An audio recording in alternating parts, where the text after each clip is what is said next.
Okay, on jarama ono wonɓe lange darde haray mi hiwrike on fof meɗen lando si tawi on fof moɗon hiɗon e jang yo Allah subhanahu wa ta'ala waɗu jan tabintina jang hakkunde meɗen haray o yafoto noon miɗo andi niɓɓi kono ko breaking news woni ko heɓuɗen ɗo ko yowiti e fi étranger ɓe wonɓe ka leydi ɗo Gambia ɓe inna ɓe foreigners. Ok, min faala to heɓude ndaroɓe buyi si min wawa sifanade on o statement mo min wawi postude ko ɗum woni ka Facebook nanen ni sabuna meɗen gandi buyi haray famali koye anglais windi ko ɗum waɗi buyi wawani famude sabuna woɓɓe addani men ɗo message ɓe inni kamɓe ɓe famali haray koye anglais windi ko ɗum waɗi ɓe wawali famude ko ɗum noon waɗi haray si min ari waɗugol o live ɗo fi ɓurtugol on faminde ko yewta ton kon fo e muɗum e o statement mo tawata kamɓe Gambia Immigration Department woni ko yaltinimo. Okay.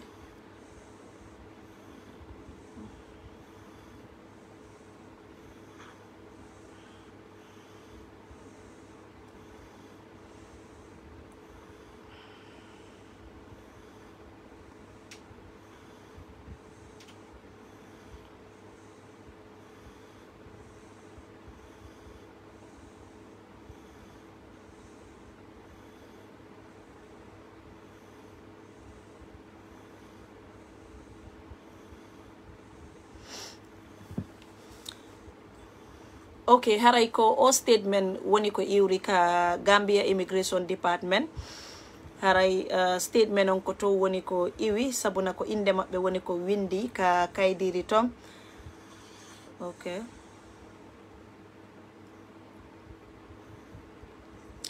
En fo meɗen hiɗen andi étranger ɓe wonɓe ka leydi ɗo wono Guinéen, Malien, Sénégalais, Mauritanien hiɗen mari foreigners ɓe buyi wonɓe ka leydi ɗo Gambia kono Guinéɓe ɓen ko yoɓata kon haray ko ɗum ɗon ɓuri ɗuɗude dan hedditiɓɓen ko woni yoɓude ko wono so ndaari Guinéɓe ɓen no yoɓude ko yata $3,700 haray ko ɗum buyi e woɓɓe Guinéɓe wimen ko ɗum ɓe woni yoɓude kono noon wono Sénégalais e hedditiɓɓen ɓen ɗon ala e yoɓude ɗum ɓen ɗon hino yoɓude fayda ko ɓuri fanɗude ko ɓe woni yoɓude kon haray hewta ko yahata 3,700 ɗum no wani ko Guinéɓe tu won ɗum e yoɓude haray no woni statement mo tawata ko ɗum woni ko iwi ka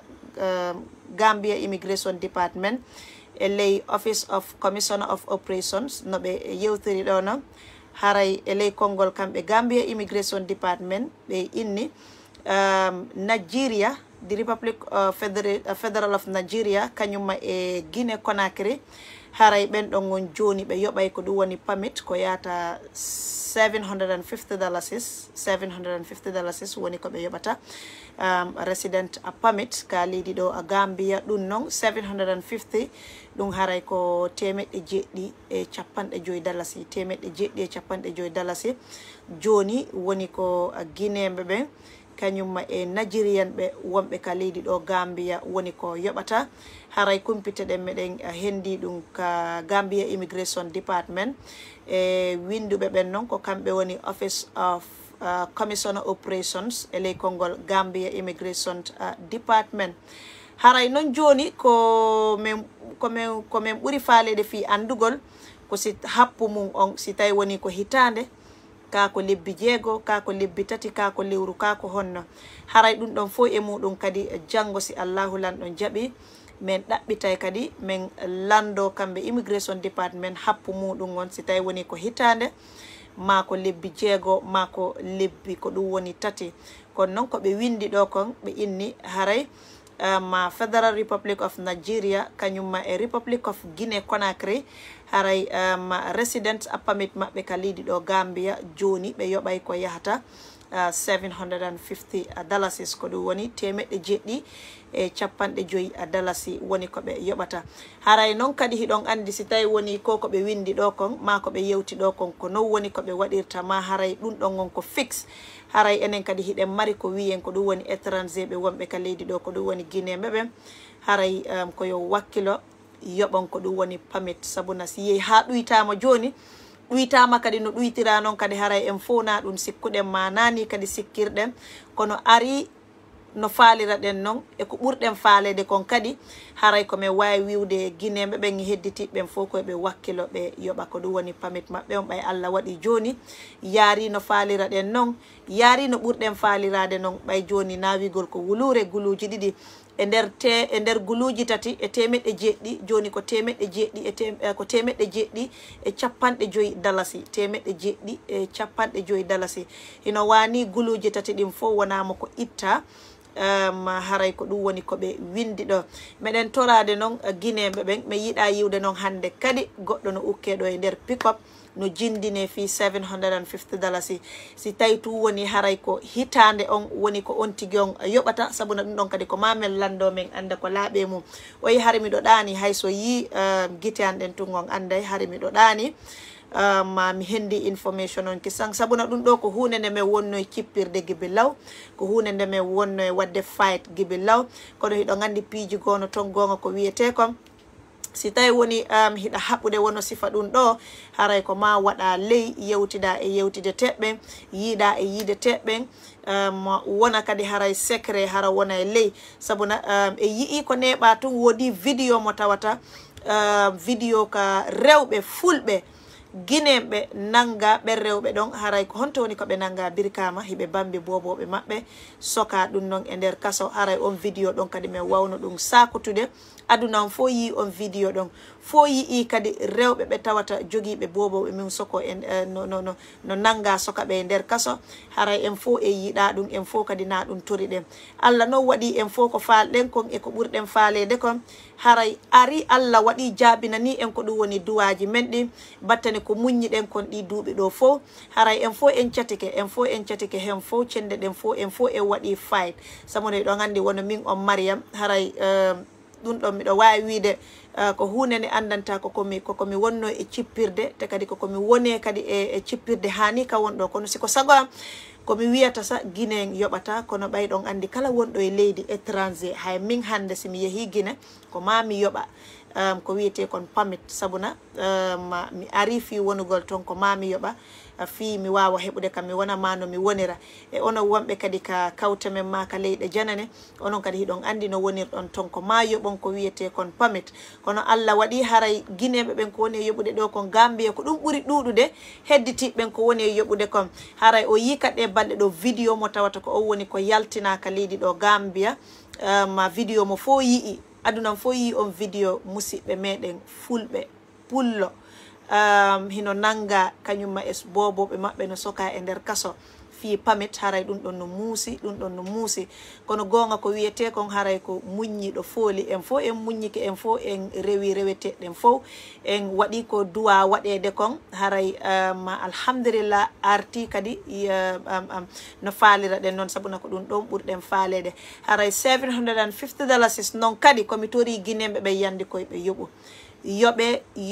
yoɓe haray si tawi woni ari ha weɓinani en ni si tawi woni ko hitande ɗum ɗon kadi ko mamen lando min anda si tawi ko hitande si tawi kadi ko hitande haray min arta kadi e moɗon min is not having permit. Anyway, me wadali understand ko wonda wiide ko Guinea is not having permit. Okay, wiida lagine haray kambe be ala ko wiete kon permit. Okay, fine, no problem. Ko wonbe lagine ton be buri mi andude ko won ton haray min ko Gambia do mi jodi ko woni ga kon ko dum mi andi. Haray meden torade Guinea be ben fo Allah wadi duitike ari ha $750 according to kambe Gambia Immigration Department statement mo be wawi yaltinde on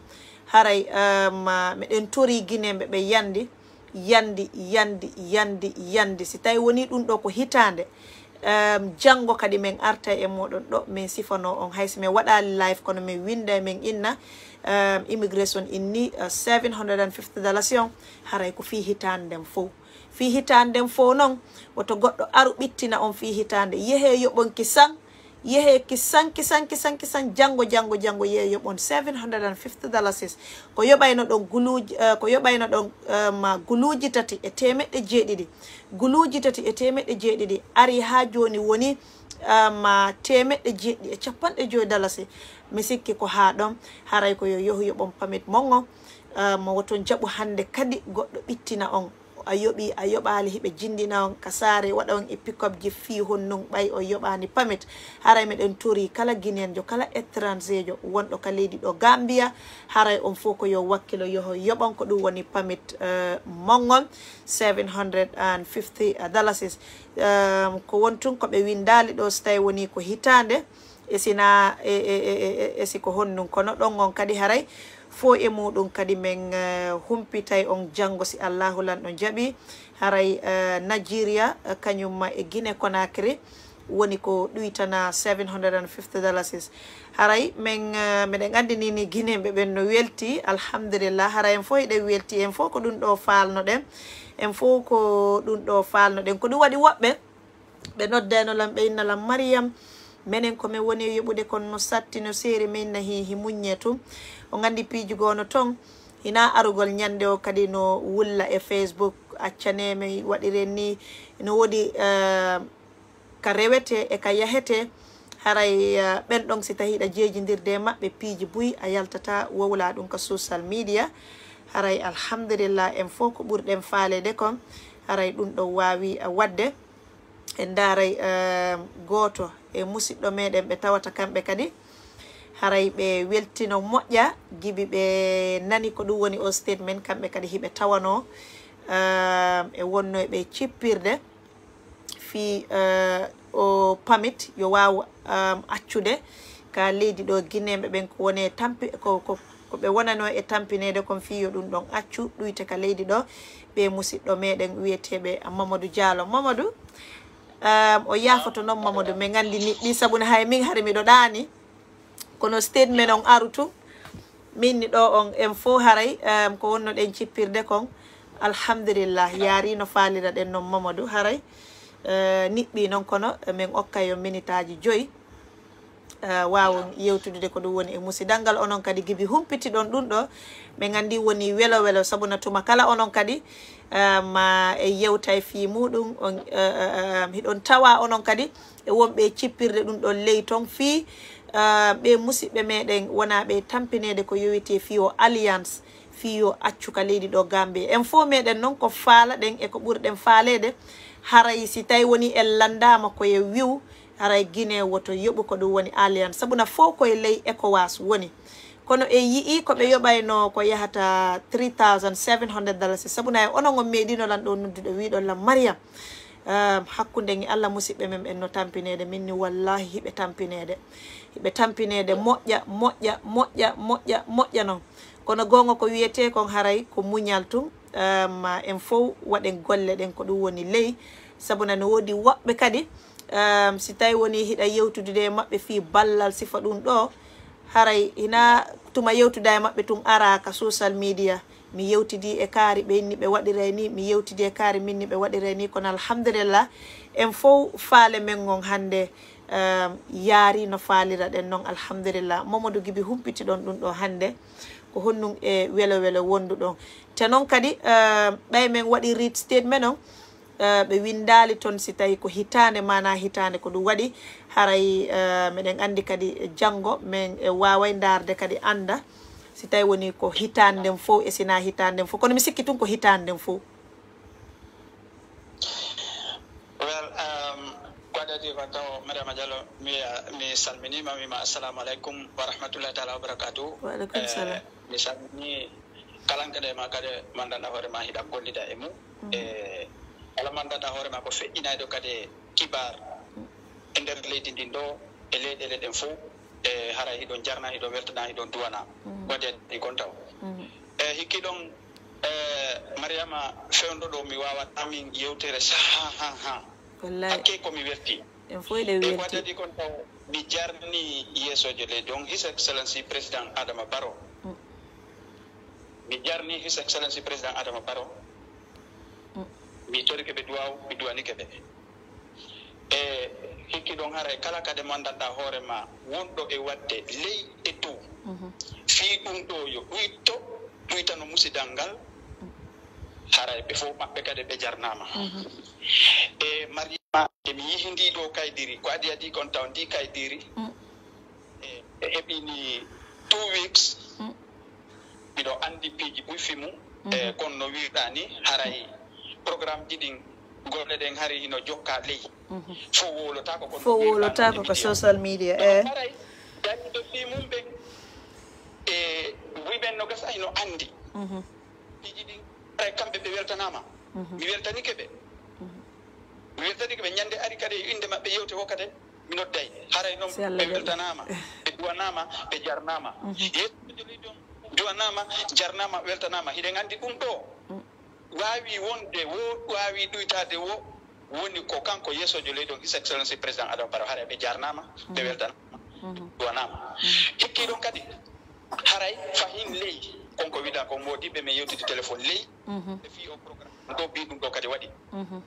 haray ko torondirɗen kadi ko yoɓe yoɓu nangodirgol wona gotum waɗa doyi famodiren eyyi Mamadou jama on kadi anda kadi ɗum ɗo no ɗuytira ni haray nde tori kadi kala ndema mo andanɗa hoorema ko yoɓali e terkeɓe yo on tigi yaw yoɓa hande kadi 750 nangama hersina kadi leñol ngol wallahi modi alhamdulillah teddungal ko haɗo ari ha teddungal ko haɗo kono ɗo kadi Mamadou ko waɗen ɓe sensitise yoɓe yoɓu par ce que ɗo hande kadi e yiɗa nanede because min miɗo enen fof hiɗen andi an hiɗa andi fayda tuma kala himɓe noddete min on kan ɗum ɗon koye mi fango min ñande o himɓe noddaylan no nanga no soka haray koye ɓe yoɓu no Mariama ɗo komi yamirta musidal ngal kadi ko adi adi kon taw mawɓe yeesoɓe toon no min yewti haray jama on fof no tori duwa haray kadi koyo en ɓeydu duwanagol yeesojo leydi on ɓeydana en kadi jam e ɓurtu e leydi ni ko wonɗo kon e teddungal wonngal ardengal e teddungal woɗungal ngal e ɓurtu ko woni ɗo kon Allah e ɗum ɗon tabudu kontinirana en ni alhamdulillahi rabbil alamin ɗum ɗo taw woni go teddugal woni weltare haray ko honno wata timminde ɗum ɗon jama on kadi mo be andana hoore mum hara hersinalimo mum mo be yo yahu yoɓe yahu kamɓe ɓe yoɓali ɓen yoɓe ɓeto ɓe wakkilo ɓe yaha ɓe yoɓa hara ɓe jaɓali hande kadi e goɗɗo nanga ɓe fi 750 dollars haray ɗum ɗo woni komi wasiyotore fof kadi ok Mamadou Mamadou a jarama payko gankum fini ni o time ɗo haray o weltanama on fo nani on jarama Mamadou ok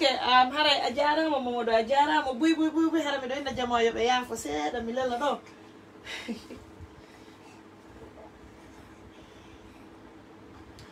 jama o yaafoto nani payko gankum fini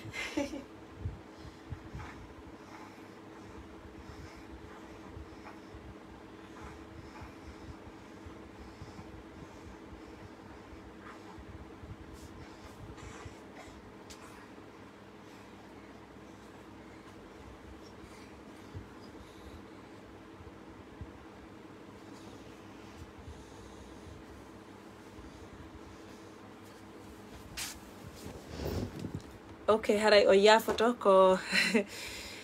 pay ko ngankum majjuno nanen ni ok joni haray on fo moɗon on jarama buy min weltanike on minen gandi janggo kadi min arta e moɗon min ɓurta yewtudude e moɗon fi happu on si tawi ko hitande kono meɗen andi ko hitande si Allah jaaɓi kono fo e muɗum kadi min landotoɓe kadi fi muɗum alliance wonama ko ɗuyta mbeɗen gandi buy e yette dialloɓe yette baɓɓe nini hino welti moƴƴa haray noon kadi komin ɓurta on torade yandi koyo yoɓu yandi koyo yoɓu teddi noon kadi ko ɗum woni luwaji ko wiya kon sabuna ko yata $3,700 hino seeri moƴƴa kono alhamdulillah joni ɗuytama $750 $750 e nder guluji tati temeɗɗe jeɗɗi haray joni ko temeɗɗe jeɗɗi $50 on tigui yoɓata haray ɗo on min on tigui e hoore an joni mi aray ɗo ka live mi waɗa on sensitise mi andina on joni ko yo yoɓu joni hay fus ala ko haɗata o yoɓude ɓay joni ari ha yombani on fo moɗon haray mi weltanike Gambia Immigration Department haray siko sago amen non menen ko mi wiyata haray nayoɓe yoɓu menen on siko sago amen oɗo inni how much people have to pay now $750 $750 according to ko 750 so yehi ka post momi waɗi on post momi sakkiti wadde on ɗo mi wadde live on so yehi o yiyay ton statement on iwru ɗum ka Gambia Immigration Department haray o yiyay ton kaydiri ndin ko ɓe windi ton kon o yiyay si Allah jaɓi haray ɓe nanta noon anglais ɓen ko ɗum waɗi ha si mi ari waɗugol ɗo live andi golon o breaking news iwru ɗum ka Gambia Immigration Department haray mi weltanike fow meɗen toro kadi musidal guineɓe ɓen fof koyeɓe yoɓu haray ɗuytama en fof ko ɗum ɗon falno ɗen en fof ko ɗum ɗo falno ɗen haray meɗen tori jama o yandi koyeɓe yoɓu haray on jarama menen ɗo niɓɓi janggo men aray live min ɓurta on yewtude min ɓurta on laɓɓinande tigi haray ɗon hina hawjere men watta on jarama boyi mi weltanike on